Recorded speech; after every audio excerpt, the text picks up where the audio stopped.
Assalamualaikum warahmatullahi wabarakatuh.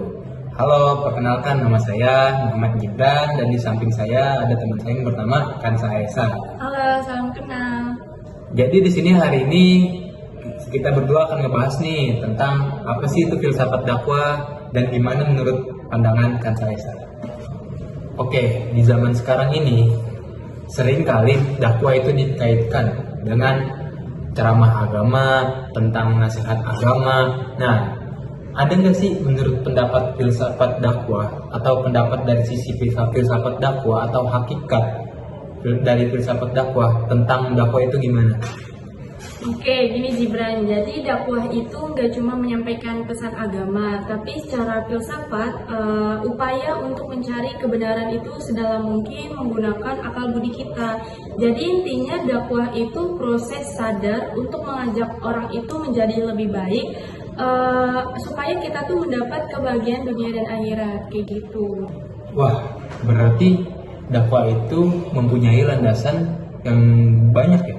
Sebenarnya ada nggak sih ciri khas cara filsafat dakwah dalam kegiatan berdakwah?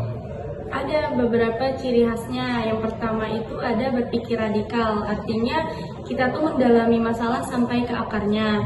Terus yang kedua itu ada universal atau menyeluruh, tapi yang paling penting itu adalah berpikir bebas, yang artinya itu kita tuh harus objektif dari prasangka sosial gitu kan, yang atau dari kultural saat berdakwah kayak gitu, Gibran. Terus kalau kita lihat sejarah, gimana sih perkembangan strategi dakwah di era zaman dulu, misalnya di era zaman Wali Songo? Oke, Wali Songo itu kan keren ya, mereka itu sangat terbuka dan adaptif. Nah, mereka tuh nggak kaku, malah mengombinasikan Islam itu dengan budaya lokal yang baik juga.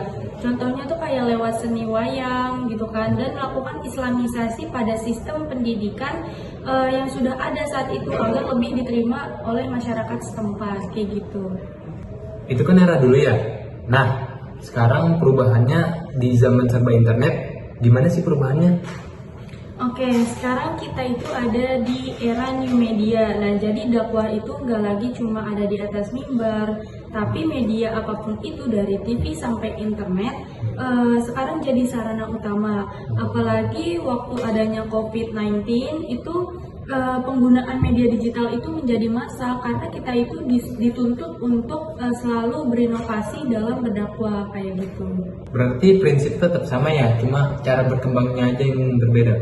Ya, betul. Prinsipnya itu adalah mempermudah umat dan membawa kabar gembira. Jadi dakwah itu harus dilakukan secara bijaksana dan rasional agar pesannya itu benar-benar menyentuh hati ke kita. Oh, oke.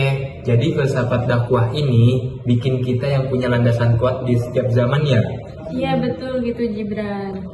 Oke teman-teman, itu merupakan obrolan kita. Semoga bermanfaat. Sampai jumpa di episode berikutnya. See you next time.